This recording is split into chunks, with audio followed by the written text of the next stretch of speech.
नीलाम्बुजश्यामलकोमलाङ्गं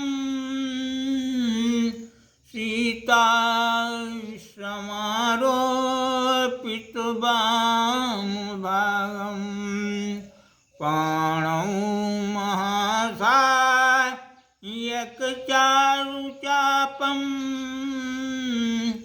नमामि रामं रघुवंशनाथम्।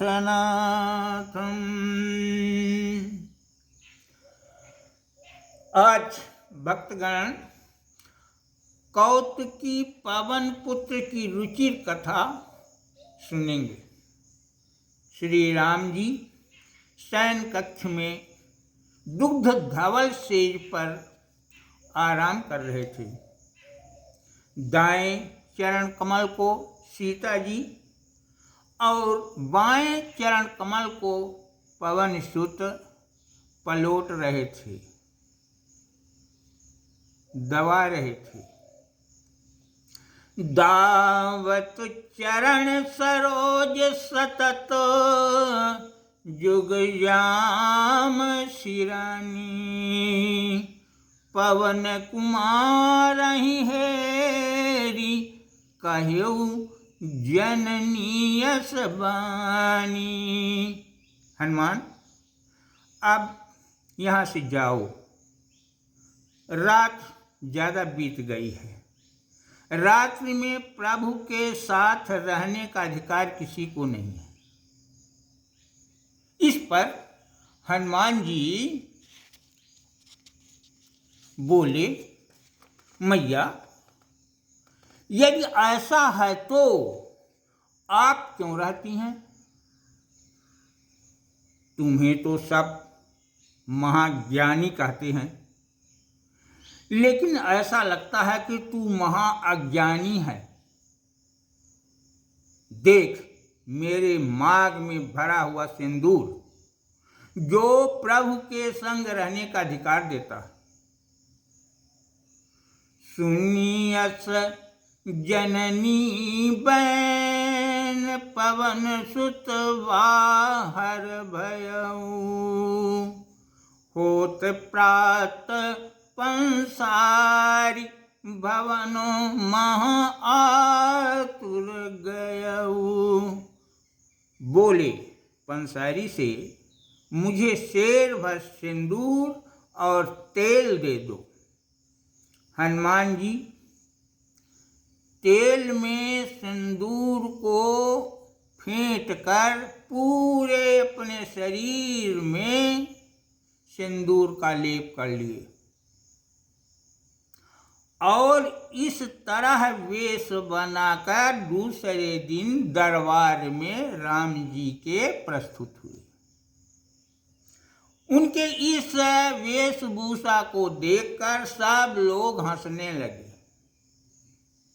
राम जी भी हंसे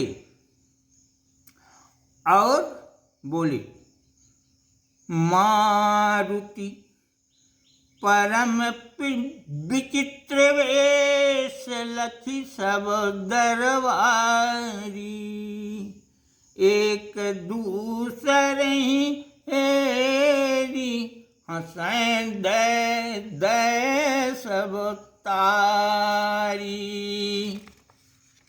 राजा राम हंसते हुए बोले, हंसी पूछहि प्रभु वश आजु कस वेश बनाए, कहीं कारण सिंदूर चोल तन माही चढ़ाए। मेरे आराध्य देव, मैया कहती हैं सिर सिंदूर लगाने से उनको आपके पास रात भर रहने का अधिकार मिल जाता है, दिन भर रहने का अधिकार मिल जाता है। तो मैंने सोचा कि एक सिंदूर की रेखा लगाने से यह अधिकार मिलता है, तो जब हम पूरे शरीर में सिंदूर का लेप कर लेंगे तो मुझे तो 24 घंटा रहने का अधिकार मिल ही जाएगा। इसीलिए मैंने ऐसा किया। सेवी सकै नित मातु लाई सिर से दूर रेखा, हमहु लहनो अधिकार हेतु अस कीन्हु बेशा। तब राजा राम जी बोले, हनुमान जी आज मंगलवार के दिन अपने शरीर में सिंदूर लगाए हैं। इस तरह मंगलवार के दिन कोई भक्त जो अपनी मनोकामना को पूर्ति कराना चाहता हो, उस उद्देश्य से यदि इनके प्रतिकृति में सिंदूर लगाएगा तो उसकी सारी मनोकामना पूरी हो जाएंगी। ये भगवान ने आशीर्वाद दिया। अब इसी तारतम्य में एक छोटी सी और कथा सुनिए। मारुति राघव केरी अकेले ही कर सेवकाई, बरबस सेवा मुक्त भये सब सेवक सिय लघु भाई। हनुमान जी अकेले ही प्रभु के सभी सेवाएं करते थे। इस तरह से सब लोग सेवा से मुक्त हो गए। अब इन सेवादारों में आपस में चर्चाएं हुई। सीता जी, भरत, शत्रुघ्न, लक्ष्मण और सामंत लोग जो प्रभु से अनुराग रखते थे, सब ने बैठक की और उसमें निर्णय लिया कि अब ऐसा करें कि एक सेवा की सूची बन जाए और उस सूची में हम लोग समय निर्धारित हो जाए कि कौन कब सेवा में उपस्थित होगा। पर ख्याल रखना, वो जो सूची तैयार हो उसमें हनुमान जी का नाम ना आने पाए। पूरे कार्यों का बंटवारा ऐसे करो कि कुछ छूटे नहीं। पास हुआ ये है और सूची बनी। सूची बनने के बाद सीता जी ने उस सूची को राघव के पास ले गईं और बोली कि इसमें आप अनुमोदन कर दीजिए। भगवान राम सूची पढ़े। कतहु न मारुत नाम देखी, प्रभु अंतर मन मुस्काने, कीन प्रमाणित पत्र जानकी हेरि प्रेम रस साने। हनुमान जी जब सुबह आई तब आए और दरबार में आए तब मुद्रांकित आदेश की प्रति लगी देखकर उसको पढ़ा। सबों ने कहा कि हनुमान जी ये तो सेवा का बंटवारा हो गया, तुम थे नहीं तो तुम्हारा इसमें नाम नहीं है। तो हनुमान जी ने कहा कि यदि कोई सेवा बाकी हो तो उसको कौन संपन्न करेगा। सीता जी ने हंसकर कहा कि ठीक है, जो कुछ बाकी हो वो तुम संभालो। तब हनुमान जी ने पुनः उस सूची को पूर्णतः पढ़ा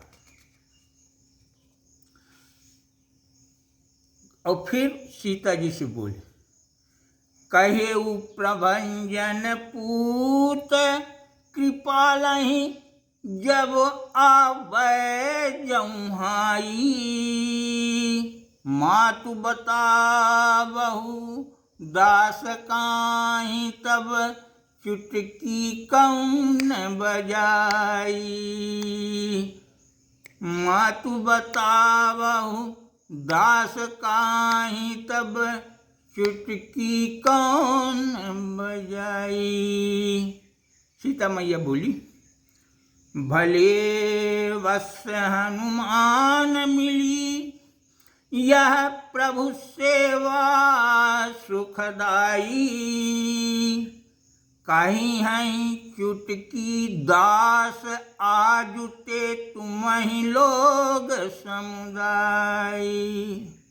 मैया, ठीक है, मेरा भी नाम उस सूची के अंत में जोड़ा जाए, और नाम जोड़ने के बाद आप पुनः मुद्रांकन करा के और प्रभु राम जी के हस्ताक्षर भी करा दें। यह प्रक्रिया पूरी हुई। अब क्या हुआ कि हनुमान जी दरबार में प्रवेश हुए। भगवान के मुखमंडल को लगातार देखते थे। कब जौहाई आएगी तो हम चुटकी बजाएंगे। जौहाई का कोई नियत तो समय नहीं है, इसलिए जहाँ राम जाते तो उनके आगे आगे पयाछिल पद हनुमान जी चलते। यही नाटक शुरू रहा, और वो दिन भर रात भर जहाँ राम जाए तहाँ। रात को कहें अरे रात तो जौहाई आ जाएगी तो फिर चुटकी कौन बजाएगा। और इसमें सब लोग हार गए। चुटकी बजाने का कार्यक्रम लेकर के 24 घंटा भगवान की सेवा में भगवान के मुखमंडल के दर्शन का शुभ समय प्राप्त किया। जय हनुमान, जय श्री सीताराम।